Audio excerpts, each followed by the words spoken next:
Hello, and a warm welcome to our show, Love Athletics. In this program, we bring you the latest highlights from our sport with expert input from different continental areas. And we're delighted to have as our guest today, British-Nigerian journalist Yomi Omobeja, the founder and CEO of Athletics Africa website. Hello, Yomi. Lovely to see you, and a big thank you for joining us. Hello, Anna. Thank you so much for inviting me. It's a pleasure to be here. Thank you. Thank you. So before we focus on the athletics news of the last fortnight, including the Doha Diamond League and the World Relays in Guangzhou, let's start by learning more about our guest. So Yomi, I've known you for many years, but I never asked, what motivated you to get involved in athletics and start a career as a sports journalist? Well, thank you for that question. I have been a journalist, an athlete for, since I was in high school. So I guess I've always loved sports. My dad was a games master, and, kind of since we're like 2-3-year-olds, we've been doing sports. So I was in primary school, I was part of both the football team and the athletics team in my school. In high school, the same. In the university, at the collegiate level, the same as well. So in fact, I've always been competition between my coaches, both for football and track and field. Even when I was in university, I have to go for the football practice, then come and join the team for the end of the track and field relays or the practice as well. So athletics has been a core part of me. And I think for me, it was Barcelona 92 that kind of like made up my mind to focus more on athletics than football. And also my parents were very high on academics, so I knew I wasn't going to go professional or anything. It was going to be very hard to do that in that home. But, it's been something I've been doing since I was a kid. That's great. So sport runs in the family. Yes, Tell us more about your history as an athlete. Okay, so in high school, I was one of the fastest kids in my school. So at the state level, the junior school level, I had a couple of medals, and then I represented the states at the federal government games as well. And then when I got to university, I was recruited based on sports anyway. So one of the perks of being a sport person when you get to University of Ibadan, is the oldest university in Nigeria and one of the premier university in the country, is that if you are a sports person, out of all the new recruits and new students, you actually get a full accommodation immediately. So something akin to NCAA scholarships. That was what we got. So I got in, before my mates, I had a two-man room. Most juniors are in 6-man room or 8-man room, but I was in a 2-man room with I think the chairman of the all I was. So I was really quite privileged. And then I got into two. I think the first year I was part of the school, I think I was the second fastest. So I was running the third leg for the relays at the Nigerian University Games, which is equivalent to FISU, local FISU. So I was in the school team until my final year. And then I got injured during the World Student Games trials in Nigeria. And that also mean that I couldn't, compare all Nigerian trials for the Barcelona 92 Olympics.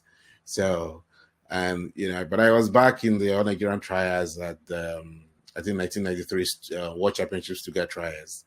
And so it was quite good because I had my experience running with some of the guys who eventually went to the Olympics or came back from the Olympics with bronze medal in 4x1 for Nigeria. People like Kayode BME, who's late now, but it was the starter of a Nigerian team that won bronze in Stuttgart in 1993. So, and it was one of the guys from my state that I actually look forward to. That kind of like motivated me. And also the team from the 1990 Commonwealth Games, Fatima Yusuf, was the first athlete that gave me a spike shoe. So prior to this, we were running basically trainers and also barefooted. So because in our high school, our track was actually grass. So we're used to running barefooted. So yeah, so those are the kind of people I look for up to, at that stage. Marion Yali was a huge fan of ours. Fadila Togukoya. In fact, most of the athletes that won medals for Nigeria in 1990 Commonwealth Games, and also the athletes that were in the Barcelona 1992 squad, were like people that I knew growing up as athletes. And, so I would say that's the motivation, actually. Wow. And apart from the names you mentioned, were there any other athletes who inspired you? Oh, yes. One of them was Frankie Fredericks. So even from high school, I was never good with my stats. So in fact, I was always the last to start in any race anyway. I was naturally gifted, so I was quite fast, but I never start well. I guess maybe the modern day, I'm trying to see the athletes I can look today, maybe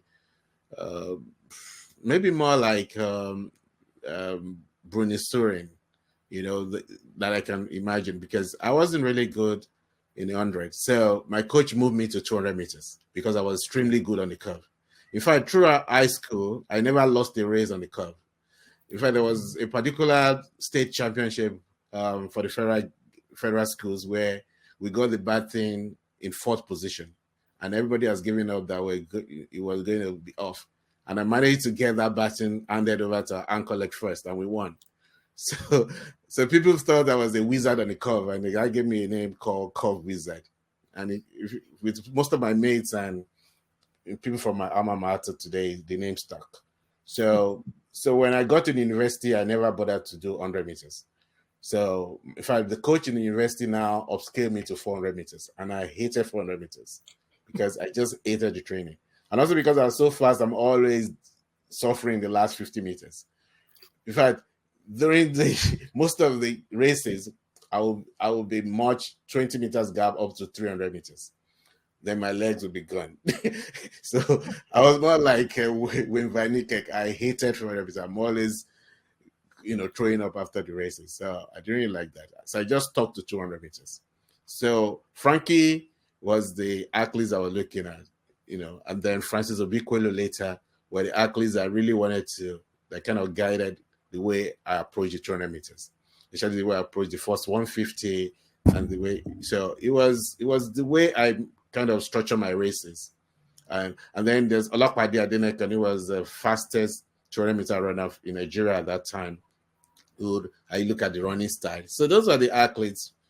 And also we have the Davidson and Osman Esima, who were very good in this 100 meters as well, and Chidi Imo. So those are the athletes that I kind of look up to in Nigeria. Because at that time, Nigeria dominated the sprints for Africa anyway. And Frankie and Samuel Matete were beat the odd people out from the African athletes on the world stage at that time. So, yeah. Wow. And what were your 3 favorite athletics moments in the course of your career as a journalist? As a journalist, oh, yeah, there's quite a lot of them.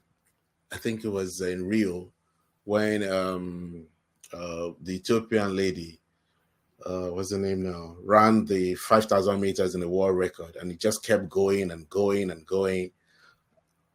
So those were really good times for us as a journalist, because on those nights, especially the first night of the championships, when they closed with the 10,000 meters, you already have an idea of what will be your story from that night. So, and then the next day, probably they start the sprints, and you know that most of your athletes will not do too well. So you kind of like pacing for each day. You want to have a highlight story.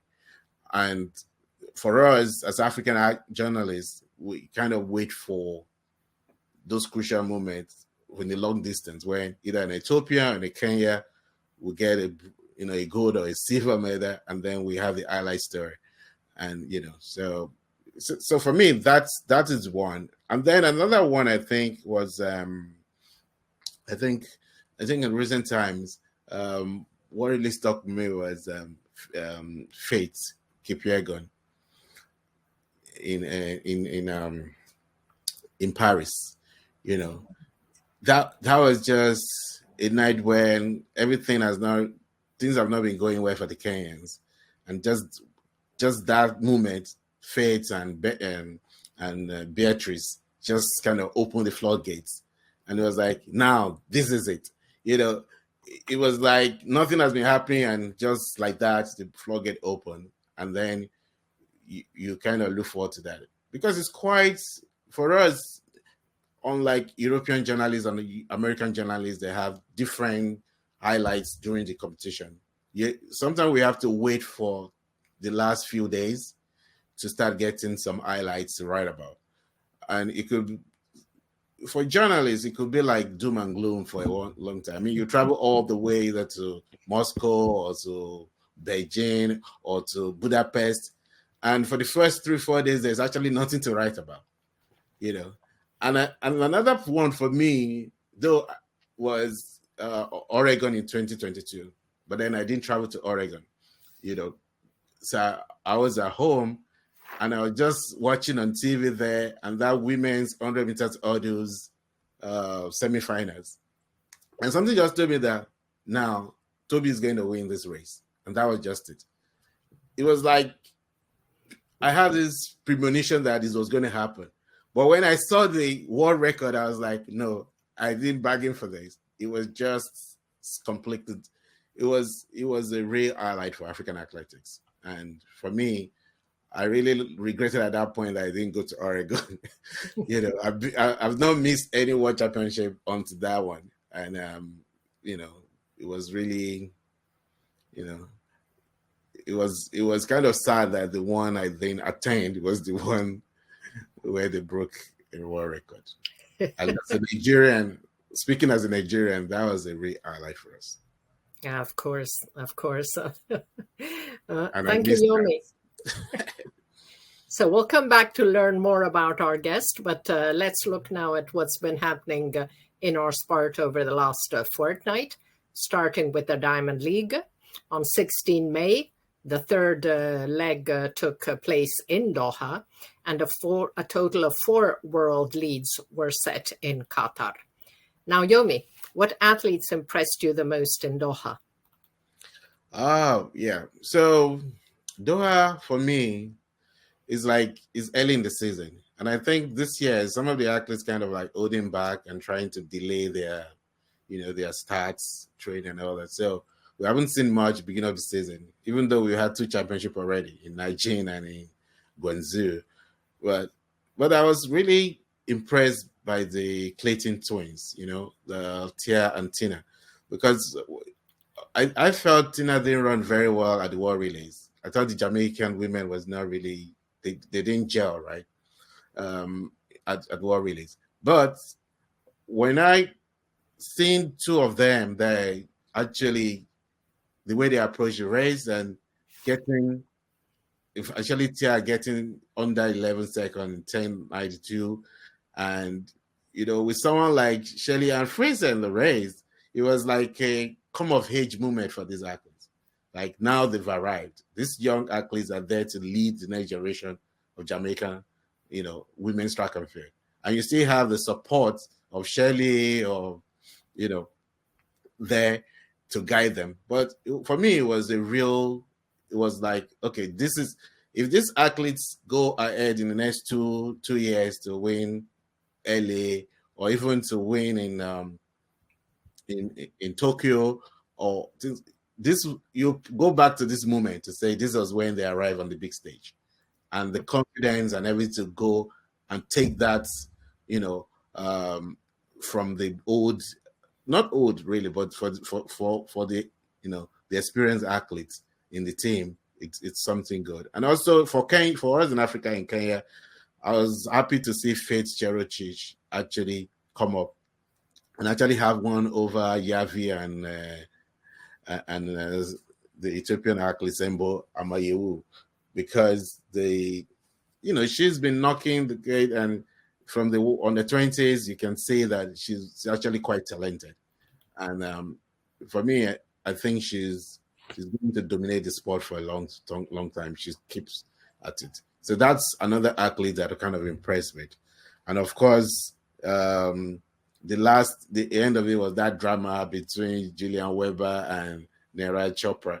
And I was like, I was so happy for Chopra that, finally he's done this 90 meters. He's going to win now. And just the next throw is just kind of, busted the bubble, like it was just a way of. But then at the end of the day, I think both of them are happy with their night's work.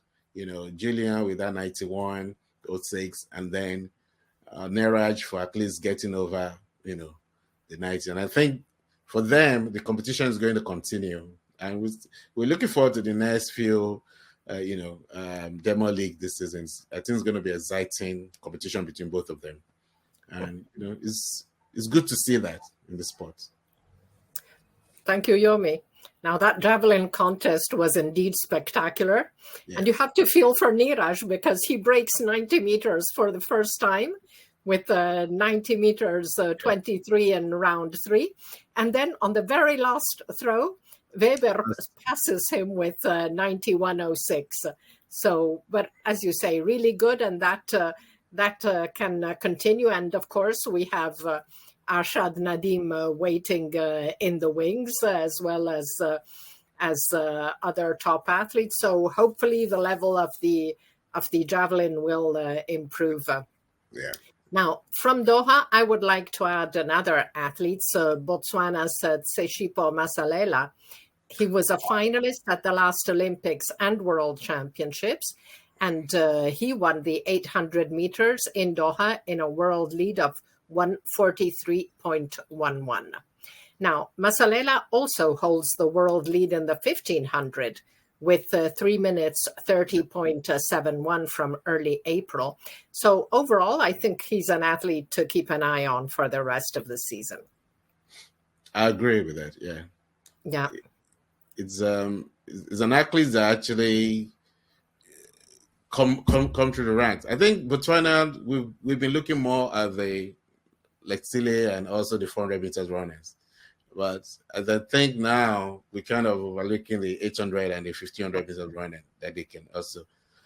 And I think with the success now, you probably encourage more of the younger athletes to take that, move up the intermediate distance as well. Yeah, absolutely. So let's go back in time now to 11 and 12 May, World Relays in Guangzhou, China. Now, unfortunately, weather conditions were not ideal, but this didn't deter the athletes. So, Yomi, what athletes or teams stood out for you at the World Relays? For me, just the South African team. I mean, the whole contingent they were there ready for business and took care of business.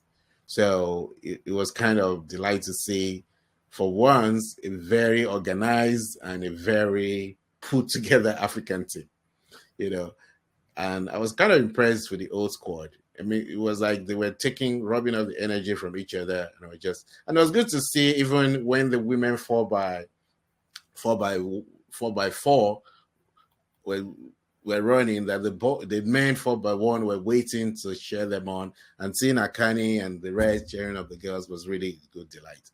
And when you look at the fact that most of the athletes in that squad, 2 of the athletes in that squad were in the World Under-20 in Lima. And then also one of them was in the previous one in Cali. So what you have over the years, you have these 5 group of guys in South Africa, since 2016, that was the thing we're going to make it. And then we had Wade that could join them then, and we're looking at, South Africa has a good squad. They should do something in the relays. But it didn't happen until you have this crop of boys. And for me, it's still good to have Akani in that team as a leader. But then you have, in fact, in 2016, there was this young man called Gift Leftiola who was very good at the World Under-20 in Bigos. And I was looking at him, projecting him as the next best thing to come out. And the young man has been injured for so long until this year when he came in and won the South African Senior Championships. So you have him stay in the wing, and you have Luxolo Adam, who ran 200 meters in Paris, still in the wing. But then you have this crop of 5 boys completely out of that setup. Like Dambile just joined the squad now. But then these 2 young kids, Bradley and Bayanda Walaza, had brought so much chemistry into that team that even some of the good individual athletes will find it very difficult to get in. Because in Paris, people were looking at the fact that Akani was the most instrumental in their team, but I argue that it was Walaza, because the way he ran that third leg, he kind of took South Africa from outside the medal position into the medal position. So it was the same thing he did even at the World Relays. So I think what they have now is a crucial third leg runner that can compete on that leg with any athlete in the world. And that put the South African team on a very good pedestal. I'm tipping them for gold or silver in Tokyo. Thank you, Yomi. And then, like when you look outside the South African team as well, you just think of the American team seems to be finally got the batting round this time. And then they dropped the batting in the men's as well. So it's just, I think it's becoming a recurring occurrence with them. But what was going on with the other African teams? We have the athletes. Nigeria has a crop of young boys like South Africa now in America, but we just never get the team together. And in Africa, South Africa is the, and also I'm also kind of happy with the Kenya team. We always look at Kenya as being a long distance country, but with Ferdinand Mayala now, they managed to put down a good relay squad of 4-5 guys, and I'm expecting Kenya now to start making inroads to 4x1 as well. Wow. Thank you, Yomi. Now, I would like to highlight the performance of the Spanish women, who unexpectedly reigned supreme, winning the 4x4 and taking silver in the sprint relay. And they were the only country to climb the podium twice in the women's events. Yeah. The standout athletes were Paula Sevilla, who ran both women's relays, and Blanca Hervas, who ran both the women and the mixed 4x4. So the 4x4 quartet of Paula Sevilla, Eva Santidrian, Daniela Fra, and Blanca Hervas had come second to the US in round 1, but achieved a historic triumph in the final to beat the Americans 324.13 to 324.72, as South Africa placed a close third in 324.84. So it's true that the US did not have top athletes in the mile relay, and the marks are not outstanding, but that takes nothing away from the Spaniards, who, apart from Paula Sevilla, who was a bronze medalist at the Euro Indoors last March, clocking 50.99, no one else on the team boasted any international medal or sub-51 PBs. And in the sprint relays, the Spanish quartet of Esperanza Cladera, Jael Bestué, Paula Sevilla, and María Isabel Pérez had surprisingly won their heat in round 1, soundly defeating a Jamaican team including 2 legends like Shelly-Ann Fraser-Price and Sharika Jackson, as well as the Clayton twins, Tia and Tina, 42.18 to 42.51. And in the final, with 42.28, they come second to Great Britain, but ahead of superpowers Jamaica and USA, whose teams included very strong athletes. So really a fantastic achievement for a country that has never won a relay medal at Olympic or World Championships, and which proves that in the relays, smooth exchanges and the confidence and camaraderie that comes from many relay training camps can beat teams boasting much better PBs. And overall, the most successful country was South Africa, who triumphed in the men's events, taking not only the 4x100 in an excellent 37.61 ahead of a strong US team, but also the 4x4 in a fast 2:57.50, and as we saw, also taking bronze in the women's 4x4.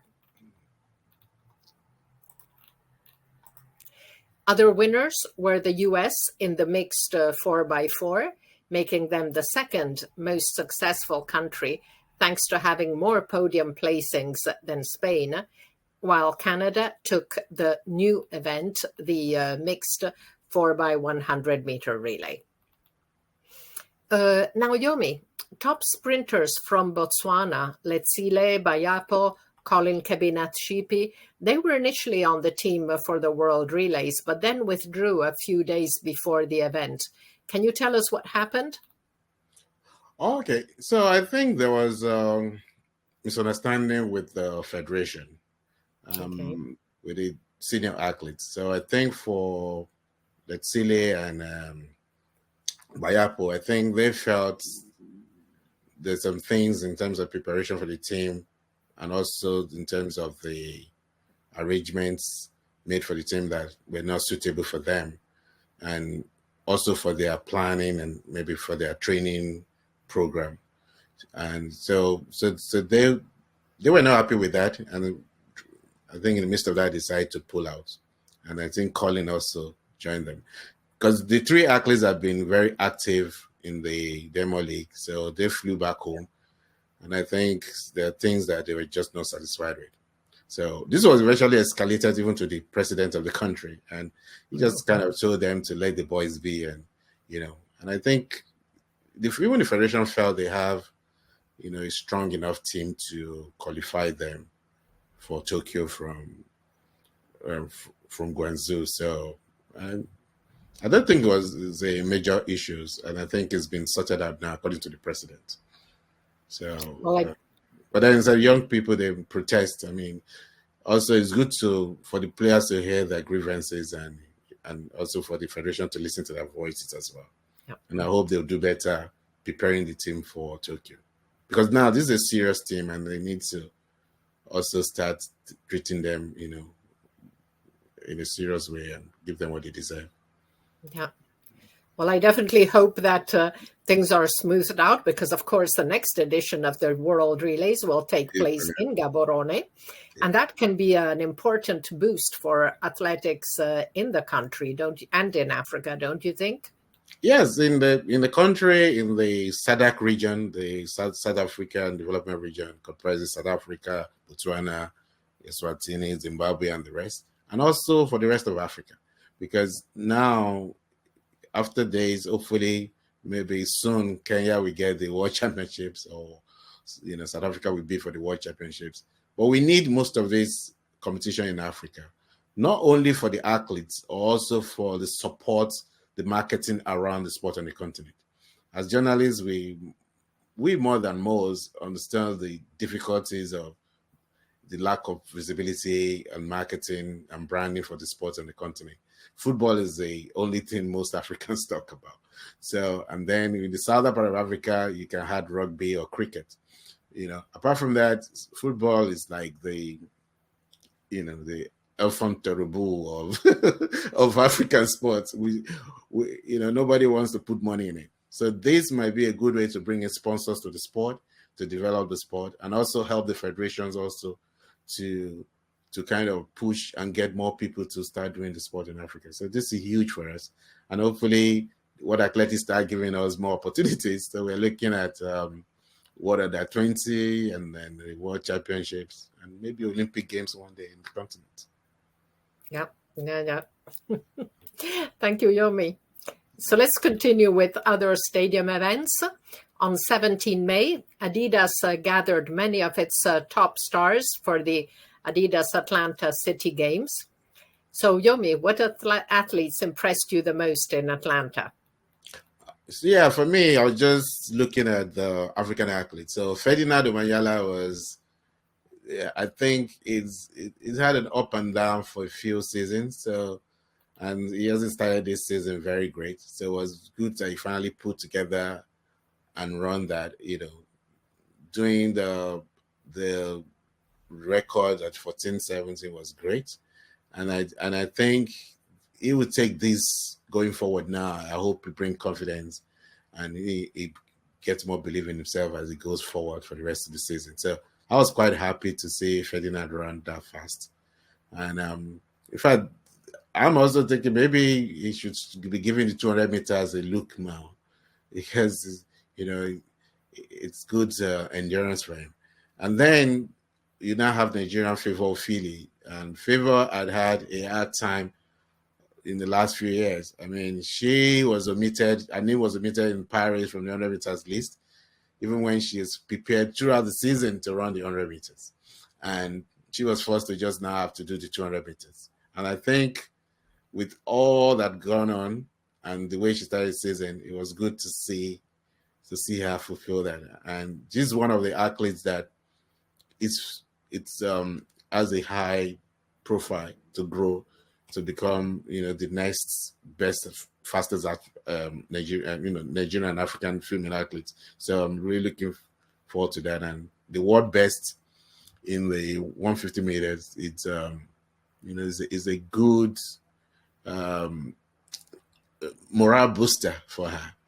And and I saw she was extremely happy about that, and I hope as the rest of the season goes well. So we have a good competitor going to the to the World Championships, especially for her in the 100 and 200 meters. Yeah. No, absolutely. Ofili was really impressive with that best ever mark. Now, the event was contested in a straight line, and there's no official top lists or ranking scores. So it's difficult to compare the absolute value of the performance, as was the case also in the 200 hurdles men, which were won by Alison dos Santos in 21:85, also our best ever performance. But Ofili's race, as you said, must have been a welcome boost to the Nigerian sprinter, especially after issues. I think they had visa issues to go to Guangzhou at the World Relays. So all in all, I think it was important for Favour to get that great mark. Yeah, that's true. And also there, even at the Adidas also, there were a few Nigerian athletes as well. So there's this young man called Udodi Owuzuruke who came second in the 100 meters as well. He's also an upcoming. He became pro about 2 seasons ago, but he's had a few injury problems. But so we have also, I think Toby was also there in the audience. So it's like I said, it's the beginning of the season for most of these athletes, but it's good to see the athletes that we can start rating to see what they will do in Tokyo and the rest of the season. So yeah, very, very long season. Yeah, very long season. Yeah. Now, unfortunately, in Atlanta, many of the races were marred by strong tailwinds, including the best result in terms of ranking score, which came from Akani Simbine, who clocked a windy 9.86 with a 2.3 meters per second tailwind. And this also means that Akani remains unbeaten in outdoor races this year. So congratulations, Akani. Among the women, the USA's unexpected world indoor champion, Clare Bryant, won the long jump with her first ever leap over 7 meters. It was a windy mark of 7:03 with a 2.4 tailwind. So congratulations to Clare Bryant for showing that she deserves her place up there. So let's move now to European meets. Just 2 days ago, a World Continental Tour Challenger event took place in Savona, Italy, with several top athletes from the host country and abroad. And as in Atlanta, there were strong tailwinds affecting many races, But Colombia's sprinter Ronald Longa was lucky, as the winds subsided to plus 1.7 meters per second during the 100-meter race. So his winning mark of 9.96 is regular and equals the South American record set in 2023 by Brazil's Felipe Bardi. Now, let's move on to road events.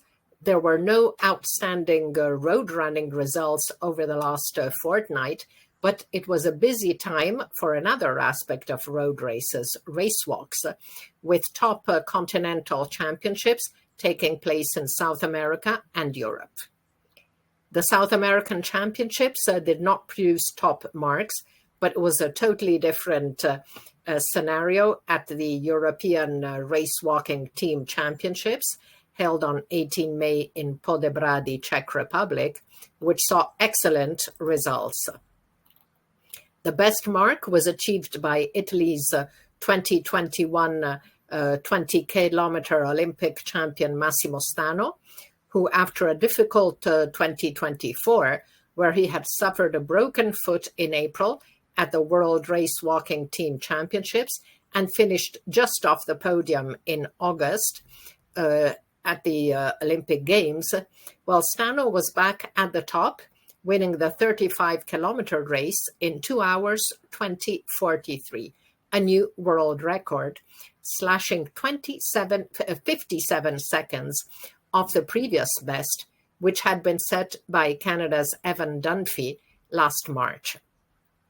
The Italian, who only took the lead at 23K, was well behind a world record pace in the first half of the race, but accelerated in the second part, and by 30K he was on par with Dunphy. Stano further upped the pace in the last 5 kilometers, walking each of them in under 4 minutes, and the last 20K in an excellent 1 hour 19:01. Germany's Christopher Linke and Spain's Miguel Angel Lopez finished far behind in 2:23:21 and 2:23:48 respectively, but still moved up to number 8 and number 10 in the all-time lists. Now, the women's race over 35K was also of a very high level.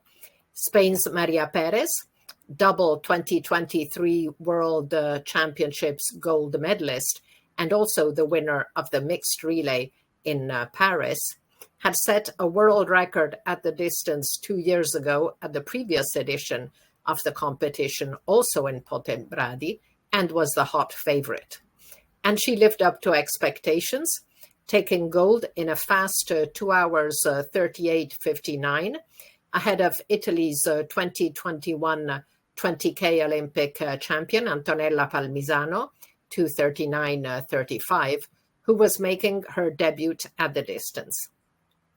The ladies are good friends, and it was beautiful to see again, as in Budapest 2023, Perez waiting for Palmisano at the finish line with open arms, a superb picture of camaraderie and respect. And the Spaniard now holds 3 of the top 9 marks in the 35-kilometer distance. Italy's Nicole Colombi completed the podium in 2 hours 41:47, which is a huge improvement of over 5.5 minutes on her PB, while her compatriot Eleonora Giorgi, the 50K bronze medalist at the 2019 World Championship, who had set the pace in the first half of the race, paid for her aggressive start and had to pull out at 27K. The men's 20 kilometers also saw a high-level competition, won by Spain's Paul McGrath in a championship record of 1:18:05, closely followed by Italy's reigning champion Francesco Fortunato, 1:18:16, and France's Gabriel Bordier, 1:18:23.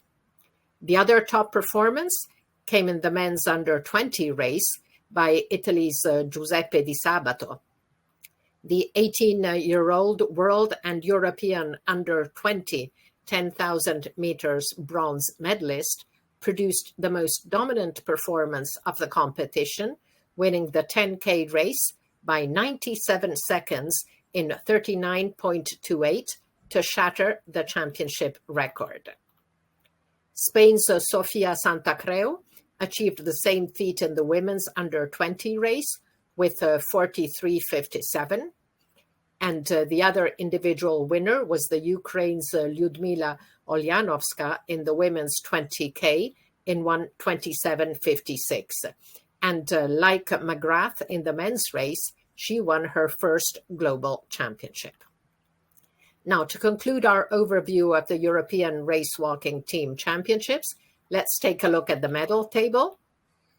So Spain and Italy are at the top, both with 5 golds, 2 individual and 3 teams. But Spain has more silvers, 5 silver against Italy's 3, so takes the top spot.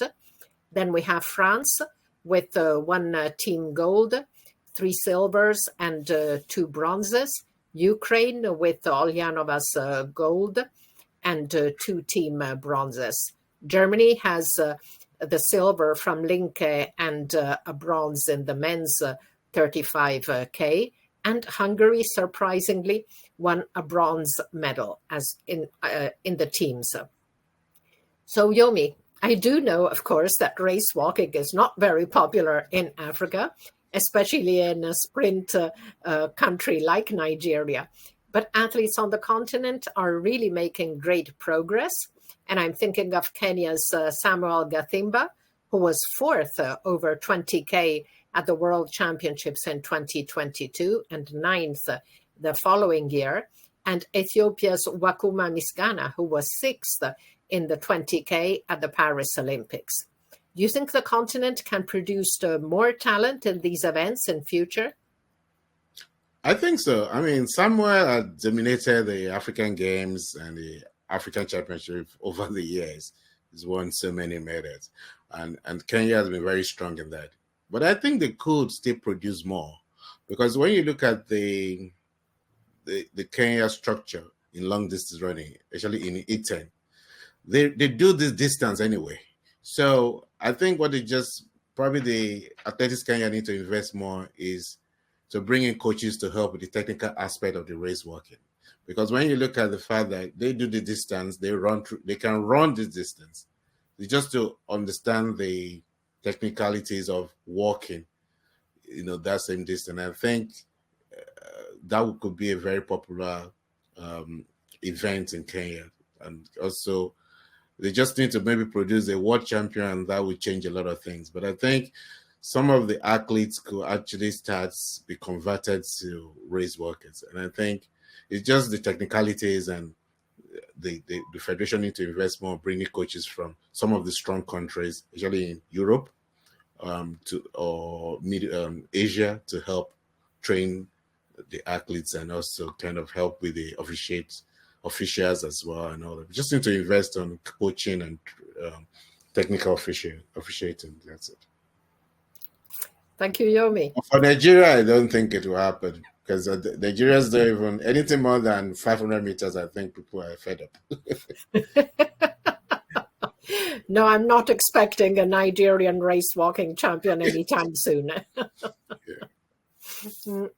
So before we close the chapter on race walks, we must highlight another excellent result, the World Under-20 record over 10,000 meters, that is on track, set on 26 April by Japan's Sotaro Osaka with 38:44.88, improving the previous best of 38:46.4, which had belonged to Russia's Viktor Burayev since the year 2000. So that concludes our review of athletics competitions held in the last fortnight. And it seems a good moment to ask our guest, Yomi, what were your 3 favorite athletics moments so far this year? Yeah. The year started very fast. And then even though it's still early season, there's been some spectacular events. So for me, I think my number 1 pick would be Gudaf Tsegay. at Nigeria. I mean, the world indoor champion, winning the gold in the 1500 meters. That was a great performance. And also, Faith Cherotich almost breaking that world record in Xiamen Diamond League was also, a good one. And then, of course, Favour Ofili, my own girl, doing the 150-meter world best. But also, there have been some also good movements for me. So I'll pick up the women's 4x400 meters South African team, even though they were bronze, but the guts to take them, especially the last run by Zene van der Vaart to get that team over the line was really good. And so so far it's been a great season. I'm kind of looking forward to the rest of the season. And of course, Tokyo. And I think Tokyo is going to be huge for the African teams. And yeah. Thank you, Yomi. So African sprinters have been shining in the last years and again obtained great results this year. Who are 3 senior African sprinters that most impressed you this year? Akani Simbine, and I think, finally I was taking some of his management a few days ago and I said, finally, he's arrived at that position now. So there's no more fears. There's, he's just kind of enjoying himself now. So it's like, and the results are coming. So I think he's in a space now where he knows what he could do, and it's just now enjoying the sport, and the results are coming. So that for me, it's something to be, to look forward to for Tokyo, because it's been nearly, and then, the dam is busted now. So I'm expecting something really, really good this season from him. So, and then another one is being Bayapo. So this season... Just a moment. Let me put in a word about Akani, because indeed he's had a fantastic 2025, winning his first ever individual medal at the World Indoors, silver. And then he set a very special record, because he has now run sub-10 for 11 consecutive years, improving the previous best, which was 10 seasons, by none other than the great Usain Bolt. So I think that's a very, very important thing to highlight, is the consistency at the top by Akani. That's true. And that's why I said that now it's just about enjoying the races, because he's been there and he just know what to do now. And he basically, like you say, it's time now, to get that. And so the other athlete for me is Bayapo Indori. So Letile, I've been taking the season a bit easy, so we've not seen much from him this season. But among the Botswana athletes, it's been Bayapo, because last year in Paris, it's kind of led the 400 team, and now he's in a space where, even though he's moving into that position that Isaac Makwala left, so it kind of like having him and Lingo Scotch there for some of because they have this huge group of young athletes from Cali and from Lima who has come into the team, and even though they missed the World Relays, it's find out that those kids from Lima were able to qualify them to Tokyo in the races. So they have a pool of 8 to 9 young quarter milers now. That I think for Botswana, I think the future is very bright in 400 meters. So Bayapo for me as a leader, and then the last athlete that impressed me so far is Marione Fori of South Africa. So she has improved tremendously this year. In fact, right now she's number 1 rank Africa, even ahead of Toby. Toby just started the season. But Marione has been consistently dropping 12.6, 12.5. So I'm really looking forward to what she will do by the time we reach Tokyo. But I think she's improved a lot, and I think she's an athlete to look out for. Yeah. Thank you, Yomi. Now, I would like to add the Zimbabwean duo of Makana Kaishe Charamba and Tapiwanashe Makarau, because the Paris Olympic finalists, they dominated the 200 meters during the U.S. indoor season, trusting the top spots and in turn breaking the national record with 20, bringing it to 20.13. And they have some other excellent marks, 20.16, 20.20, 20.21. And Charamba recently clocked 19.92 at the Southeastern Conference Championships in Lexington. So I think it will be really interesting to see them at the NCAA Outdoor Championships in 3 weeks. Yeah. I was actually thinking that the two boys, I want to see what they would do if they drop down to 100 meters, actually. Because they, actually for Makarau, I think he can actually be very strong. Because of his body build, I think he will actually be a very strong 100 meters runner. So I think they focus on 200 meters now, maybe from the strength of the way the training program have been. But maybe when they leave college, they probably drop down to 100 and do both sprints. And Zimbabwe just need 2 more athletes now to have a good relay squad as well. Yeah, absolutely. But also they've qualified 5 athletes. So there's a young lady called Vimba Masorewa who's also in Auburn, and she's qualified for 400 meters at the World Championship for Zimbabwe. So it's just a good crop of young Zimbabwe athletes in the US who are kind of like pushing now. Yeah, definitely.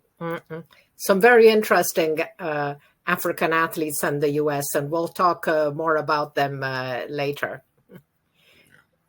So it's time now to go back to the global overview of our sport and check out all the best results since the last show, starting with the senior men's events. And we will continue adding in brackets marks which are regular, which are listed in the respected website Tila Stopaya, but do not appear yet on the World Athletics list. So starting with 100 meters, 9.95 by Jordan Anthony in Lexington. There were some very good windy marks in the 100, as we saw, 9.86 by Akani Simbine. That's worth 1,242 points, and 9.87 by Fred Curley in Azusa, California. Over 200 meters, we have mentioned Charamba's 9.92 in Lexington. Jordan Anthony ran 19.93 there. 800 meters, Masalela's world lead of 143.11. That was 1,232 points over the USA's Bryce Hoppel and Kenya's Wycliffe Kinyamal. Over the hurdles, Lexington, again, the SEC Championships, 13.13 for Kendrick Smallwood. And in another championship, Jamar Marshall, also 13.13 in Lawrence. 13.14 for Rashid Broadbell of Jamaica in Doha. And also young Jacob Tharp, 13.15 in Lexington. Trey Cunningham, 13.16 at the Atlanta City Games. And Rashid Muratake, 13.16. That was the best mark of the Tokyo Golden Grand Prix on 17 May.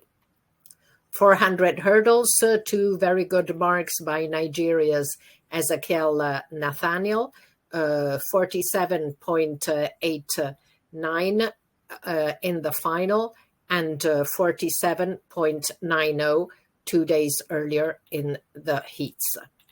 Discus throw, Nicholas Alekna, 69.86 in Winston-Salem, North Carolina. Now, of course, he had that fantastic world record and 2 other marks over 70 meters. 20-kilometer race walk, we mentioned Paul McGrath, Francesco Fortunato, and Gabriel Bordier. And we also mentioned in the 35K, Massimo Stano with his world record, which is the best performance of the fortnight in terms of result score. It's worth 1,265, more than any other performance. Christopher Linke is worth 1,237, and Miguel Angel Lopez, 1,233. Then we go to the World Relays, 37.61 by the South African men in the 4x100. That's also a very good mark, worth 1,256 points for Bayanda Walaza, Sinesifo Dambile, Bradley Nkoana, and Akani Simbine. US 37.66, that's worth 1,253. South Africa in round 1, 37.84. Japan also 37.84. And the US also in the early rounds, 37.86. And a very good mark also for People's Republic of China with 38.03.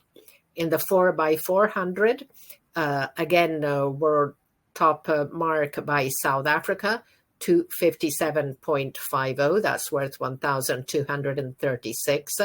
While second is Belgium, 258.19. And third is Botswana, even without its stars, with 258.27. Top men's performance of the year remains Mikolas Alekna's world record.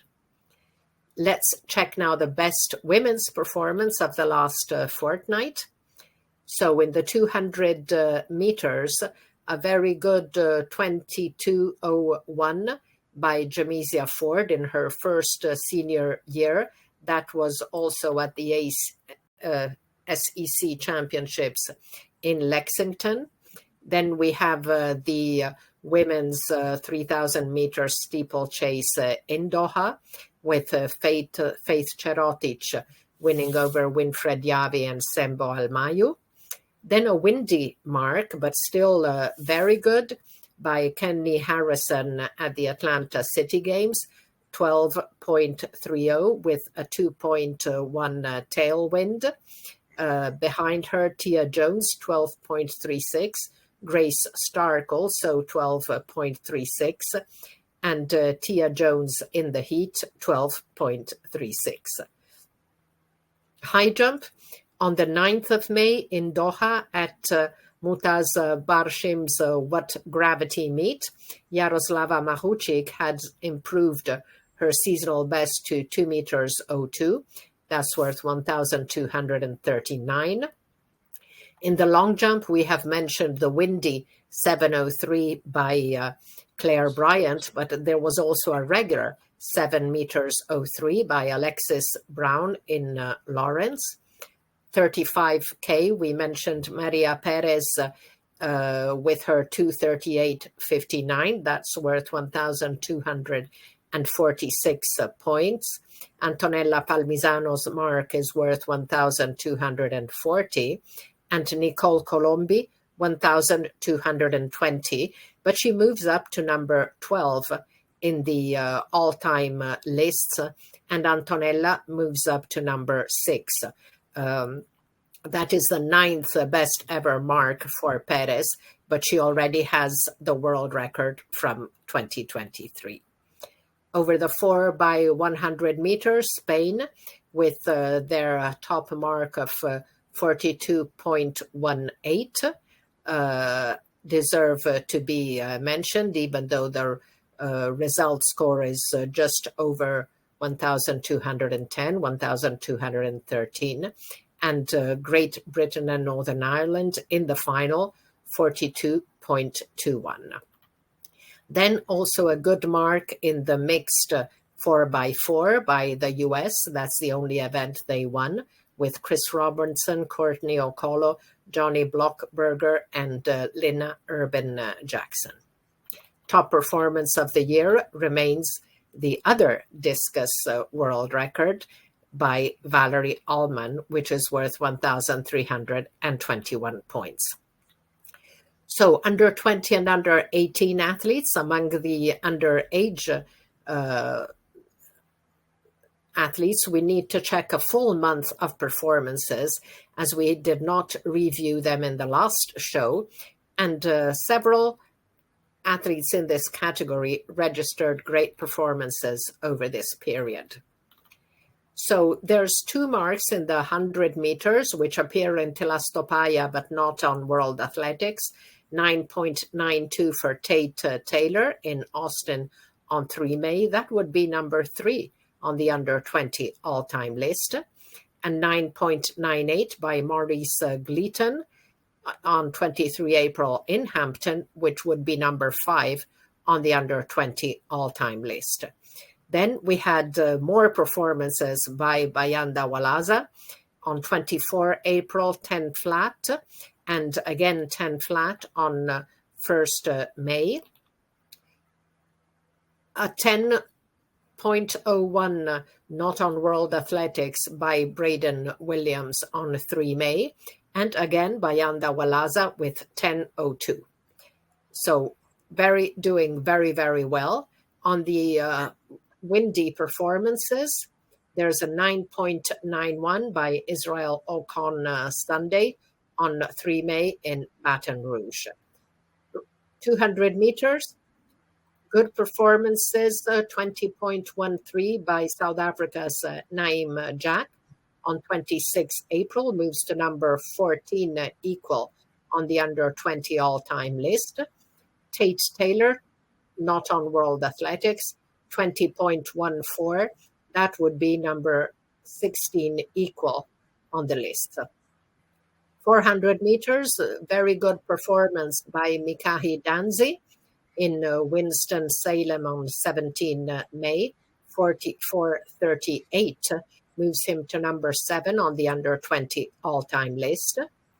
Then at the 2 Diamond League meets in China, Kenya's young steeplechaser Edmund Serem, he had clocked 8:08, 5.50 in Xiamen, which moves him to number 12 in the under 20 all-time list. And he was just a trifle slower the following week in Shaoxing Kechao with 8:08.68. 110 hurdles, Chen Yuangjiang from China, he had already clocked 13.41, but he improved that on 16 May with 13.30 and moves to number 5 on the under 20 all-time list. He also has a second 13.41 from 30 April. Then 2 marks in the hammer throw, one with the senior implement, 75.14, and one with the junior implement, 6 kilos, both by Armin Shabados of Hungary, 82.93, with the lighter implement. 10,000 meter race walk, as we saw, world record for Sotaro Osaka on 26 April. And on 13 April, Giuseppe Di Sabato had clocked 39:24.99, which was then number 8 on the under 20 all-time list. And at the European Race Walking Team Championships over the 10K on the roads, again, Giuseppe Di Sabato with 39.28 moves to equal number 16 on the all-time list. So among the women, there was a fast 11:02 by Dana Wilson on 3 May in Greensboro.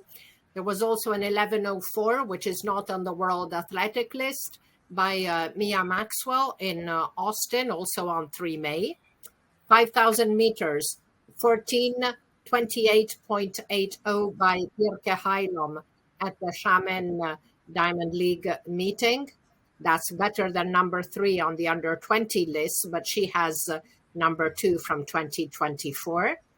On the 400-meter hurdles, British Virgin Islands Michelle Smith had already run in 54.56 this year, and she has now clocked 54.62 on 3 May, 55.17 on 16 May, and 55.34 on 17 May. So all performances which are very, very good.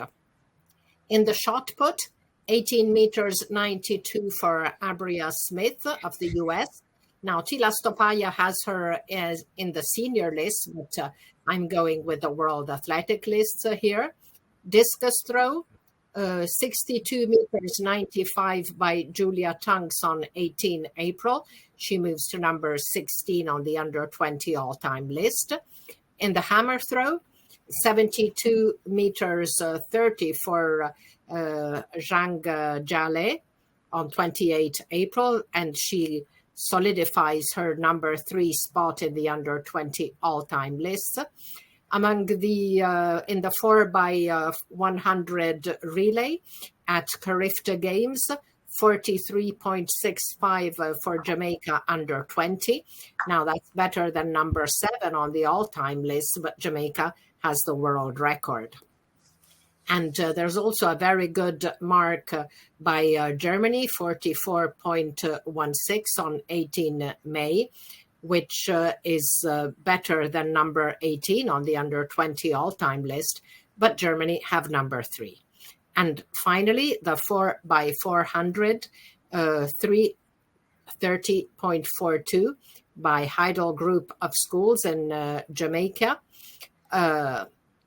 So Jamaican team in Philadelphia on 26 April. That's better than number 6 on the under 20 all-time list, but Jamaica under 20 have number 3. So there were not too many outstanding results among the under 18 athletes. Let's take a look. In the men 100 meters, these 2 marks are not on World Athletic list. They're on Tila Stopaya, 10.17 by Dylan Mitchell of the US. That would be number 6 equal on the under 18 all-time list. 10.18 for Chinweoke Onokwucheka of the US. That would be number 8 on the under 18 all-time list. Sprint medley, this was at the Asian under 18 championships. People's Republic of China under 18, 151.68, moved to number 6 in the under 18 all-time list. India under 18, 152.15, moved to number 9. And Saudi Arabia under 18, 152.36, moved to number 10. Among the women, 800 meters, 2 minutes 00.28 for Japan's Rin Kubo. On 3 May, she moves to number 10 in the under 18 all-time list. In the hammer throw, very good mark by Greece's Alexandra Chernova, 72.68, moves to number 9 on the under 18 all-time list. That was with the 3-kilo hammer. And another throws mark in the javelin with the 500 grams implement, Gao Yuqi of China with 59.66 in Priboj, Serbia, would be number 16 on the under 18 all-time list. 4x400 meters relay, again at Carifta, Jamaica under 17, 339.39 is better than number 7 on the all-time list, but Jamaica under 17 have the number 2 performance. So overall, under 20 and under 18 athletes had some great results this year, including many from Africa and Nigeria. So Yomi, who are 3 young athletes worldwide who most impressed you in 2025? So far this season, I think I'll start with Gout, the Australian athlete of South Sudanese origin. He's extremely gifted young man, so just kind of looking forward to what he would do in the rest of the season and going forward. But is one to watch for me. And also, of course, the South African World Under-20 champion, Bayanda Walaza, is also an athlete that I'm looking, to see what they would do this season as well. And also Faith Cherotich. There's another young athlete from the Under-20 who kind of has a huge future ahead of her as well. So those are the three athletes I will point out. So there are a lot of young athletes who are doing some, impressive performances this year. But these three are kind of standard for me. Thank you. And among the under-20 and under-18 African athletes, who should we look out for? So, yeah, these two of these I just mentioned are also African, but there's also African athletes that I'm kind of like watching over the season, mostly from South Africa. So, Udeme Okon was a reigning under-20 400-meter champion. He's a South African athlete, but he has a Nigerian parentage. So he's also an athlete that kind of like think will grow into a very good senior in the senior ranks as well. So it's kind of like natural in 400 meters. So I'm kind of looking up to that. And Sarah Mora, so it's another athlete. Luckily for her, she has a sister who she can look up to. But I think that confidence and everything, I think she's going to be real strong in 800 meters going forward. And also, of course, Precious Molepo, one of the athletes that come from the University of Johannesburg, and was very crucial in the South African team at the World Relays. So these are young athletes I'm looking for. And of course, there are also young athletes also in the Ethiopian team as well, that, would thinking in the next Olympic, if not Tokyo, but also going to Budapest next year, or even the African Championship in Accra next year, that, we'll see more of these athletes actually coming up. So for me, those are the key ones. At least as far as Tokyo is concerned, you're looking at Deme and Sarah, probably be part of the relay pressures as well. And we'll see how they develop. But before that, I think at the World Student Games in Germany, pressures will be there. So keep an eye on that as well. Thank you, Yomi. Now, on my side, among the under-20s, in addition, of course, to Gout and Bayanda Walaza, I was particularly impressed by Nigerian sprinter Israel Okon Sunday. Now, he really dominated the U.S. Indoor season over 60 meters.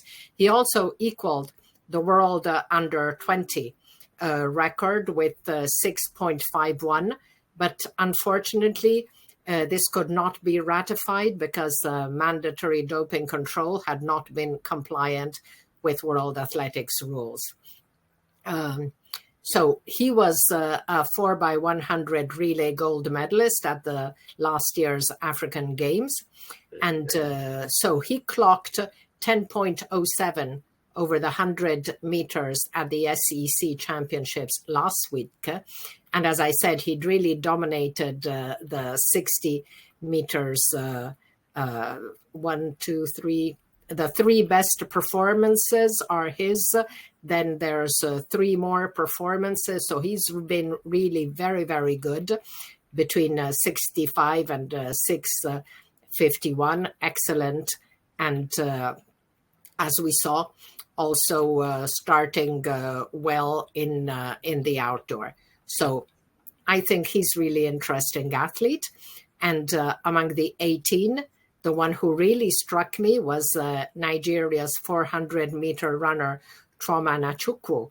She dominated the indoor season with a best of 52.07, which is not only brings her to number 2 in the under-18 all-time list, but it's so good that it's also number 11 on the under-20 all-time list. So definitely very much impressed by Chopra. And outdoor, she has already clocked 21. Outdoor, she had already clocked 51.26 last month, moving to number 11 on the under-18 all-time list. So very, very impressive. Now, Yomi, I realize these athletes train and study in the US, but what can you tell us about Israel Okon Sunday and Choma Nwachukwu? Okay, so Israel and Choma, I think they recently moved to the US about 2 years ago to school. So Israel is at Auburn, and Choma is a freshman at University of Iowa.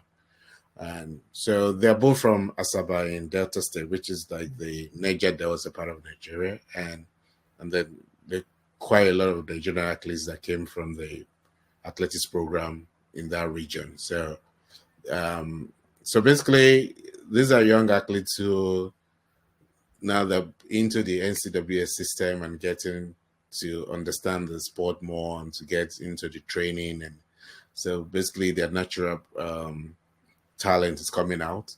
And I'd say Choma, for instance, you see I'm running much better in the next, year or so, because she's moved, I think from Nigeria, she was 54 and into, she's dropped quickly to 52. And I think she's capable of running a 51 low now. So it's a good talent there. She's not yet run for Nigeria, but I think maybe if not this year, but maybe at least for the African Games next year, she probably will be brought into the team. But I think because we already have other athletes in the US, for instance, who were done under 20 as well, and then they informed them. So Nigeria has quite a lot of quarter milers, women in the US as well. So at LSU, we also have what's the name? At LSU, there's Esther, and then there's what's the name? But we have about 2-3 runners at LSU as well. So, and then of course we have Favour, who sometimes join the 4x1, and so it's there's quite a lot. Right now, there'll be close to 100 Nigerian sprinters in collegiate in the NCAA. Wow. Thank you. That was really interesting, Yomi. And now I'd like to highlight some cool athletics news. Congratulations to race walking legend Jefferson Perez, who he was the one who conquered the first ever Olympic medal for Ecuador at the 1996 Olympic Games. And he went on to win 3 World Championship golds in the 20K. And on 5 May, Perez was elected vice president of the Ecuador Olympic Committee, teaming up with Jorge Delgado, a former Olympic sprinter who was confirmed as president. Felicidades, Jefferson Perez. And congratulations also to U.S. middle distance runner Nick Symmonds, the 2013 800-meter World Championship silver medalist and a multiple finalist at both Olympics and World Championships, who on 16 May became the first man to break 4 minutes in the mile and reach the summit of Mount Everest. Symmonds posted the video of the final phase of his ascent on his Instagram page. So congratulations, Nick Symmonds. Now, unfortunately, there's also some sad news as an important figure in the world of athletics and someone I really appreciated has left us. Bulgaria's Galia Puhaleva, chief executive of the Bulgarian Athletics Federation, died on Wednesday, 2 days ago, aged just 50, after a long battle with a serious illness. She had served for 10 years as Secretary General of Balkan Athletics, was also a key organizer of the Balkan Athletics Galas and was part of various commissions within European athletics. So I was really very sorry to hear about that, because Galia is a person I had learned to know and respect and appreciate over the years. So rest in peace, Galia. So let's look now at upcoming events as we reach the end of our show. So started already yesterday, Boris Hanzekovic Memorial in Zagreb. Today we also have the Janusz Kuzocinski Memorial in Chorzów. Tomorrow, the European 10,000 meters cup in Passy, France. The Track Fest meet in Los Angeles. USATF Throws Festival in Tucson, and the Meeting de Dakar.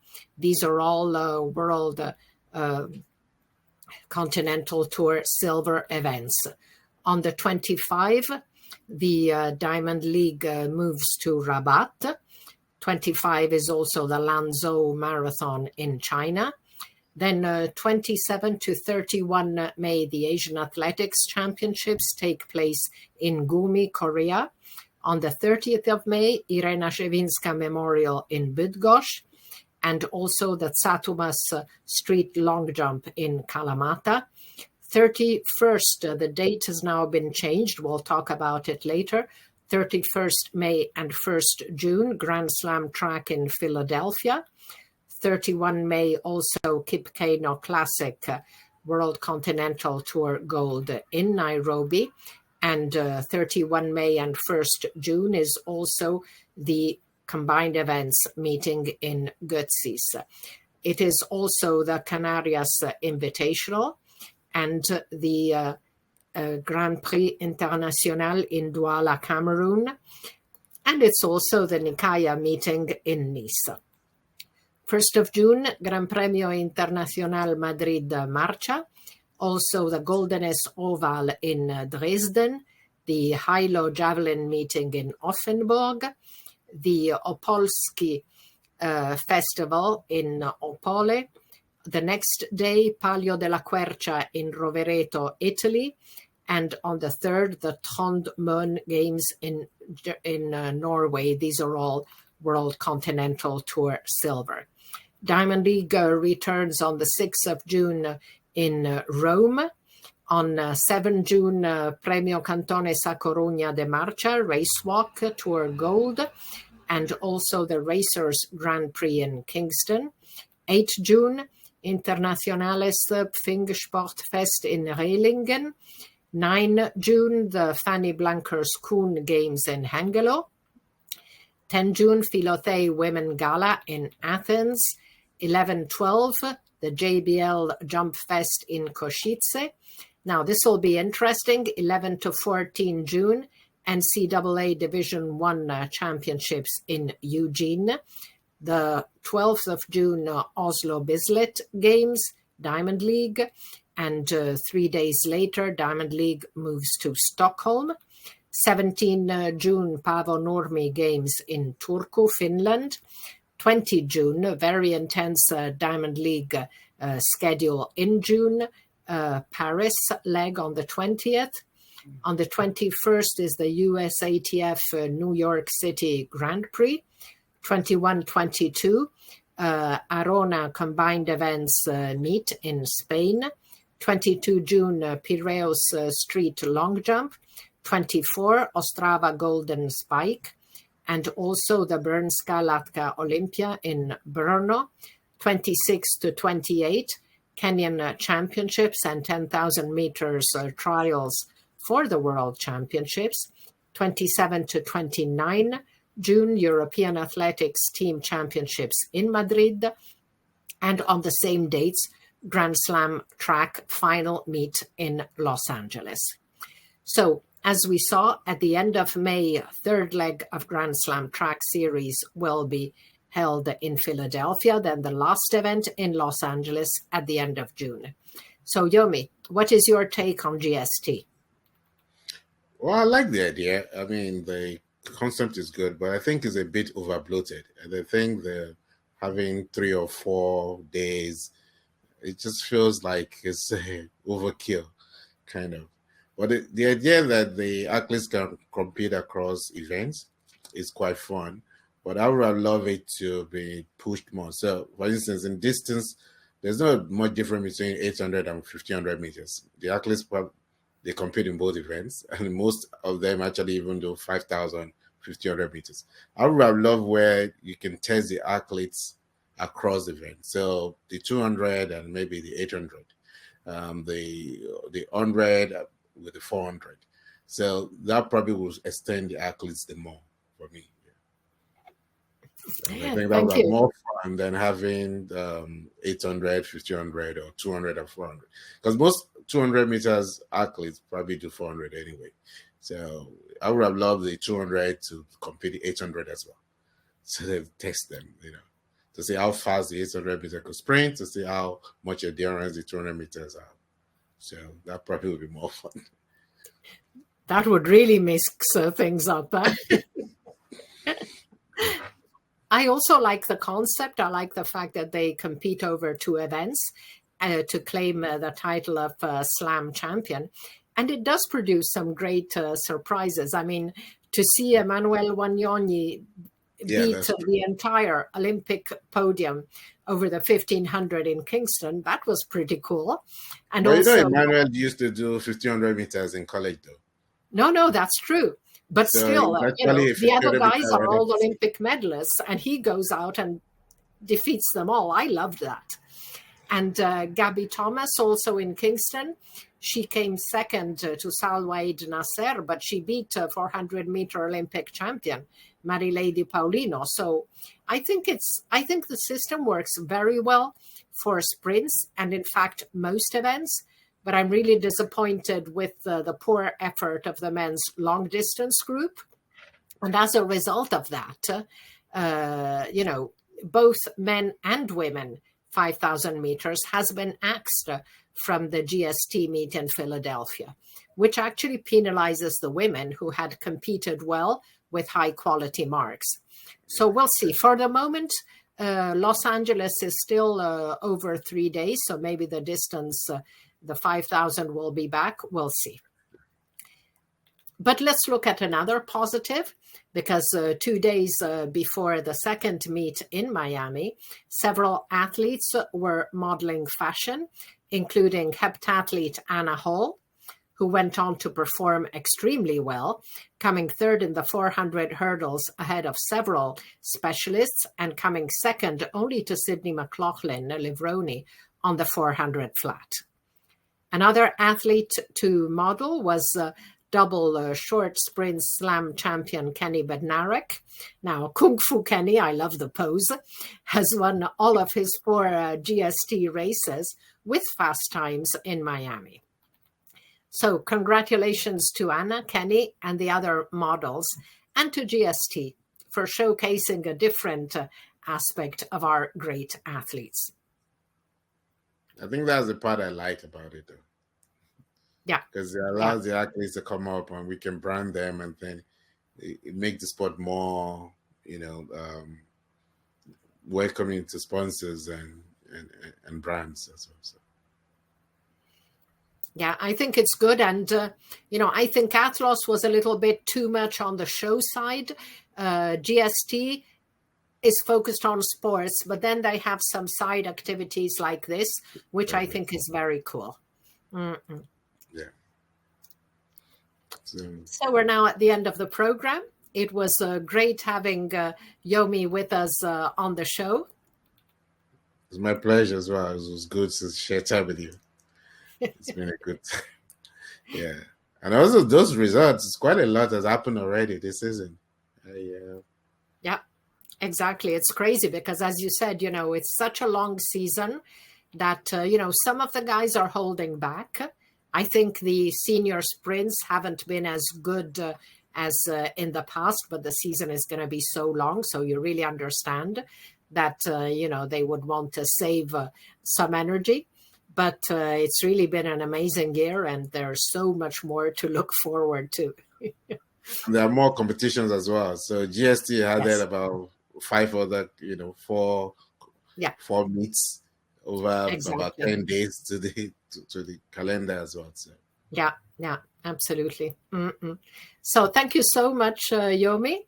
Thank you all for watching, and see you in 2 weeks on Love Athletics to look together at the highlights, comments, and analysis of what's been happening in our sport over the past fortnight. Bye, Yomi. Bye, everyone.